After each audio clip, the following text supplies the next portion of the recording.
Hi everyone! May na-receive akong gift, which is this one. Ito yung Tory Boards, the Eleanor 3-hand luggage leather watch. Now, nahihirapan ako kung paano ko siya. It's a bit complicated for me actually, and a little bit different. So ganito yung itsura niya. Yan. So yung clasps is ito yung tinatawag na double deployment clasps, tinatawag nila. So, Diyos ko, pahirapan siya ng pahirapan siya kung paano siya gawin, but I figure it out din naman. So, ganito yung itsura niya, but ang sekreto pala para mapasok mo siya dito is you have to press in between the clasps and the band.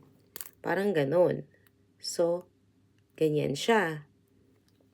Ngayon, paano natin siya ipasok dito? Nakita niyo yung maliit na na yan. Yan. So, ang gagawin natin is kailangan nating mabuksan ito. So, masyado siyang matigas. Ayun. Ngayon, nabuksan na siya. Ipasok natin ito.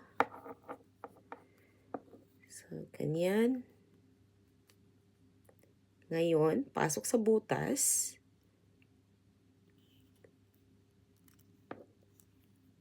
At isasara natin. Yan. Ngayon, pasok uli siya dyan. At, tara, ganyan na siya. So, medyo komplikado siya kasi wala siya yung tulad ng sa butterfly na ipipress mo dyan.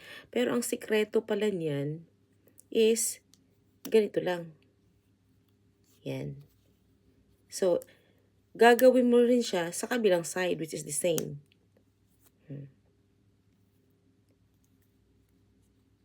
Yan.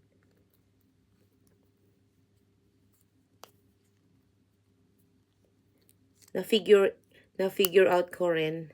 Pero, parang isang araw ko yatang inisip kung paano ko siya gagawin. Kasi wala akong nakita sa YouTube kung paano siya.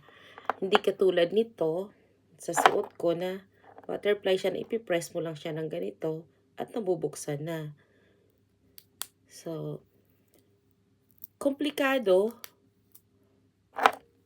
pero maganda at safe. So, napaka-elegante niya. Kaya ito lang, share ko lang sa inyo kung paano at sana nakatulong siya. So, pag may ganito kayong relo, wala siyang pindutan dito, ganito lang ang gagawin nyo. At ganito rin sa kabila. So, mabubuksan na siya. Naging komplikado lang siya sa una kasi hindi ko siya ma-figure kung paano ko siya ipasok. Pero pag napakatigas ng napakatigas siya pag ibubuksan mo. So, parang ganyan. Yun. So, ganyan ang itsura niya. Napakaganda niya talaga. Kaya lang, napakahirap pala niyang So,